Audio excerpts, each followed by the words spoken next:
नमस्कार. मालिकेच्या पुढील काही भागांमध्ये आपल्याला खूपच जबरदस्त असा ट्विस्ट पाहायला मिळणार आहे.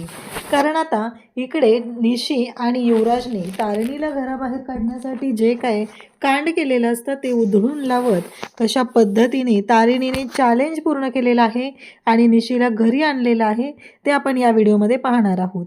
कारण इकडे तारिणीला संशय आलेला असतो आणि तारिणी एक प्लॅन करते केदारच्या मदतीने आणि तारिणी ही निशीच्या रूममध्ये जाते. निशीला म्हणते की निशी, मला आत्ताच्या आत्ता खरं कळलं पाहिजे की तू प्रेग्नंट आहेस का नाहीस, असं म्हणत तारिणीने निशीच्या खानदेशी कानाखाली लावलेले असते. आणि त्याचबरोबर हे सगळं जेव्हा घडत असतं तेव्हा तारिणी म्हणते, तू अजून सांगणार आहेस का, तुला अजून मार खायचा आहे, खरं बोल आत्ताच्या आत्ता, असं म्हणत तारिणी तिला ओरडत असते. मग निशीचं चांगलंच थोबाड फोडलेलं असतं तारिणीने आणि निशीला सांगितलेलं असतं, तिला दम दिलेला असतो की एक गोष्ट लक्षात ठेवायची आहे, काहीही झालं तरीही आत्तापर्यंत ज्या काही तू चुका केलेल्या आहेत त्या चुकांची सगळ्यांच्या समोर कबुली द्यायची आहे. आता निशीला या गोष्टीचा राग येतो. निशी आणि युवराज या दोघांचं ते कांड असतं. कारण निशी प्रेग्नंटच नाही आहे, हे सगळं नाटक आहे हे युवराजला सुद्धा माहिती आहे. मग आता निशी घराच्या बाहेर निघून जाते आणि मग युवराज सगळ्यांच्या समोर येऊन कांगावा करू लागतो. म्हणतो की निशी सापडणारच नाही आहे, निशी कुठं असणार आहे, कारण तिने चिठ्ठी लिहून गेलेली आहे. आता निशीने चिठ्ठी अशी लिहिलेली असते की त्या चिठ्ठीमध्ये लिहिलेलं असतं, जोपर्यंत ही तारिणी या घरात आहे तोपर्यंत या घरामध्ये मी माघारी येणार नाही. आता युवराज ही चिठ्ठी सगळ्यांना वाचवून दाखवतो. कौशिकी त्याचबरोबर केदार सगळेजण तिथं असतात, तारिणीसुद्धा तिथं असते. आणि मग तारिणीला धक्का बसतो. मग तारिणी म्हणते की मी काहीही केलेलं नाही. तारिणी तिची बाजू स्पष्टपणे सर्वांच्या समोर मांडत असते. ती सांगत असते, माझी कोणतीही चूक नाही आणि मी काहीही केलेलं नाही आहे, त्यामुळं मला कोणताही दोष द्यायचा नाही. मग ईशासुद्धा ती चिठ्ठी वाचते आणि मग पद्मिनीला मात्र खूप राग येतो. पद्मिनी आता तारिणीच्या अंगावरच धावून जाते. कारण पद्मिनीला तारिणी घरात आहे ही गोष्ट पटतच नाही आहे. कौशिकीने थोडंफार तरी ॲक्सेप्ट करण्याचा प्रयत्न केलेला आहे, पण पद्मिनीला केदार आणि तारिणी या दोघांबद्दल पण राग आहे. केदार तर दयानंद खांडेकरांच्या पहिल्या बायकोचा मुलगा आहे आणि तारिणीबद्दल त्यांना अजिबातच आवडत नाही. ह्या सगळ्या गोष्टी घडत असतात आणि त्यासोबतच इकडे आपल्याला पाहायला मिळतं ते म्हणजे पद्मिनी म्हणत असते की मला काहीही सांगायचं नाही, माझी सून कुठं आहे ती आणून ठेवायची आहे माझ्या पुढं. तेव्हा इकडे तारिणी सांगू लागते की काहीही झालं तरीही या सगळ्या गोष्टी जेव्हा घडत असतात तेव्हा मात्र पद्मिनी म्हणत असते की मला कोणतंच उत्तर आणि कोणतीच गोष्ट ऐकून घ्यायची नाही. मला आत्ताच्या आत्ता कळलं पाहिजे की निशिता कुठे आहे आणि निशी माघारी आली पाहिजे. तेव्हा इकडे युवराज म्हणत असतो की आता निशीने सांगितलेलं आहे ना, जोपर्यंत इकडे या सगळ्या गोष्टी घडत नाहीत तोपर्यंत, म्हणजे तारिणी जोपर्यंत घरातून बाहेर जात नाही तोपर्यंत निशी येणार नाही. तेव्हा तारिणी म्हणते की मी स्वतः जाऊन निशीला घेऊन येते. मग युवराज म्हणतो, जर तू निशीला आणू शकली नाहीस तर? तेव्हा तारिणी म्हणते की हे घर सोडून जायला मी तयार आहे. असं इकडे तारिणीने एक चॅलेंज घेतलेलं असतं. युवराजने आता तिला चॅलेंज दिले आणि तारिणीने हे चॅलेंज ॲक्सेप्ट केलेलं आहे.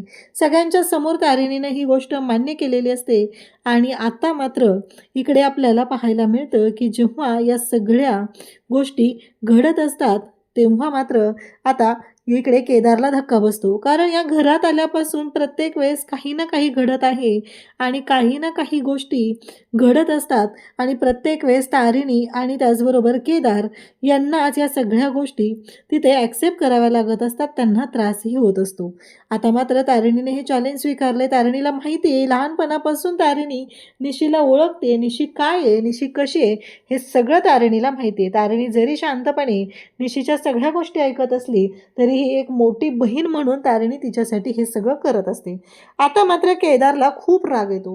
तारिणी आणि केदार रूममध्ये आलेले असतात. तेव्हा केदार म्हणत असतो की काय चाललंय हे बॉस, किती दिवस हे सगळं चालणार आहे, प्रत्येक वेळेस स्वतःला सिद्ध करायचं या घरात राहण्यासाठी. आता पण बघितलं ना, म्हणजे ही निशी त्याचबरोबर निशीची आई या घरात आलोय आपण तरीही आपल्या मागचं त्यांचे कारस्थानं काही केल्या संपत नाही आहेत. तेव्हा तारिणी म्हणत असते की काळजी करू नकोस, निशीला शोधणं आपल्यासाठी काहीच अवघड नाही आहे आणि ती कुठे जाऊ शकते ते मला चांगलंच माहिती आहे.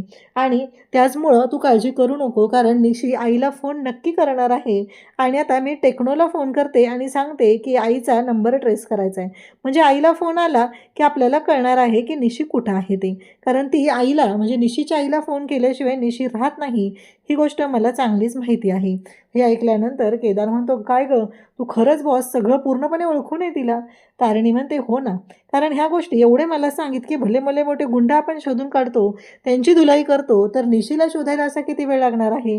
त्यामुळं मला त्या युवराजचं हे चॅलेंज घेताना जराही वाईट वाटलेलं नाही, कारण तोंडावर तर तोच पडणार आहे ना, हे तारिणी सांगत असते. तेव्हा मात्र केदारला हसू येत असतं, कारण त्यांना वाटत असतं की आपलं हे मिशन पूर्ण करण्यासाठी या सगळ्या गोष्टी आपल्याला कराव्या लागत आहे, तारिणीला एवढं सगळं सहन करावं लागत आहे, याचं कुठंतरी केदारला वाईट वाटत असतं.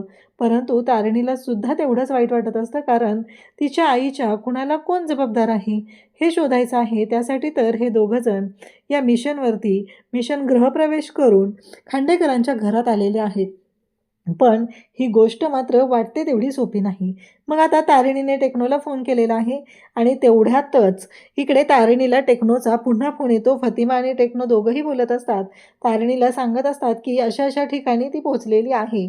तेव्हा तारिणी म्हणते, म्हणजे जास्त डिस्टन्सवर नाही आहे, मला एक 10 मिनटं लागतील तिथं पोहोचायला. तेव्हा फातिमा म्हणते, माझ्यापासून खूप जवळ आहे, मी 5 मिनिटात तिथं पोहोचते, असं फातिमा सांगते. आणि मग तारिणीची टीम तारिणी आता कामाला लागलेली आहे आणि इकडे केदारसुद्धा तारिणीच्या सोबत आहे. केदार आणि तारिणी दोघंही निघालेले असतात आणि आता निशीपर्यंत पोहोचायला ते फक्त 10 मिनिटात पोहोचणार असतात आणि तारिणीला जे काही चॅलेंज दिलेलं असतं ते चॅलेंज पूर्ण होणार असतं. परंतु इकडे युवराज मात्र आता पुढचं कांड करत असतो, तो म्हणजे तो निशीला फोन करून सांगणार असतो की काहीही झालं तरीही तू तारिणीसोबत या घरात येऊ नकोस, कारण तू जर आलीस तर तारिणीसुद्धा पुन्हा माघारी येणार आहे. जर तारिणी आली, तारिणीला या घरात आपल्याला राहू द्यायचं नसेल तर तुलासुद्धा बाहेर राहावं लागणार आहे, कारण तिला मी 24 तासांची मुदत दिलेली आहे. इकडे आता घरी इकडे कळलेलं असतं आणि त्याचमुळं आजी मात्र चिडलेली असते. आजी म्हणत असते की प्रत्येक वेळेस माझ्या तारिणीला तुमच्यामुळे हे सगळं सहन करावं लागत आहे आणि आज निशीच्या बाबांनी म्हणजे तारिणीच्या बाबांनी पहिल्यांदा तारिणीची बाजू घेत रेखाला तिची चूक दाखवलेली असते आणि तेवढ्यातच फोनवरती कळतं की निशी गायब झालेली आहे. तेव्हा मात्र आजी म्हणत असते की कुठं जाणार आहे, सरड्याची धाव कुंपणापर्यंत, इथेच कुठेतरी असेल, येईल ती, कारण ती कशी आहे ते आपल्याला माहीत नाही आहे का. आजीला तर फुल कॉन्फिडन्स असतो आणि तेव्हा मात्र रेखा म्हणत असते की माझी निशी कुठे गेली, माझी निशी कुठे गेली, आणि तेवढ्यातच रेखाचा फोन वाजतो. रेखाचा फोन वाजलेला असतो. इकडे केदार आणि तारिणीला अलर्ट पोहोचलेला असतो. रेखाला फोन केलेला असतो आणि निशी म्हणत असते की मी आणि युवराजने हा सगळा प्लॅन केलेला आहे. पुन्हा तो फोन आता तारिणीच्या बाबांनी घेतलेला असतो आणि इथे सगळेजण असतात आणि सगळ्यांच्या समोर कॉल स्पीकरवरती असतो. रेखा मात्र त्यांच्या हातातून मोबाईल घेण्याचा प्रयत्न करत असते, परंतु बाबांनी तिला स्पष्ट सांगितलेलं असतं तू बोलत राहायचं आहे. आणि निशी तिकडून सांगत असते की मी आणि युवीने प्लॅन केलेला आहे तारिणीला घराबाहेर काढण्यासाठी. मी मुद्दामूनच एका ठिकाणी येऊन थांबलेली आहे आणि तारिणीला 24 तास दिलेले आहेत. जर 24 तासात तारिणीने मला नाही आणलं तर तारिणीला खांडेकरांच्या घरातून बाहेर काढण्यामध्ये यश मिळणार आहे.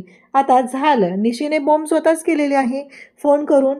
एकतर फोन केल्यामुळं तिचं लोकेशन ट्रेस झालेलं आहे आणि दुसरी गोष्ट म्हणजे तारिणीला घराबाहेर काढण्यासाठी हा सगळा प्लॅन निशी आणि युवराजने केलेला आहे.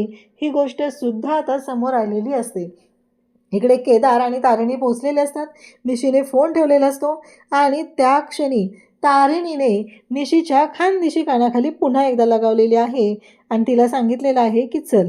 तेव्हा ती म्हणत असते की मला यायचं नाही, कारण तू कारण नसताना मला मारलेलं आहे. तारिणी म्हणते की तू खोटं बोललेली आहेस, तू प्रेग्नंट नसताना तू प्रेग्नंट आहे म्हणून सांगितलेलं आहे, म्हणून तुला मारलेलं आहे. यामध्ये कारण नव्हतं असं नाही आहे, कारण आहे म्हणून मारलं आहे.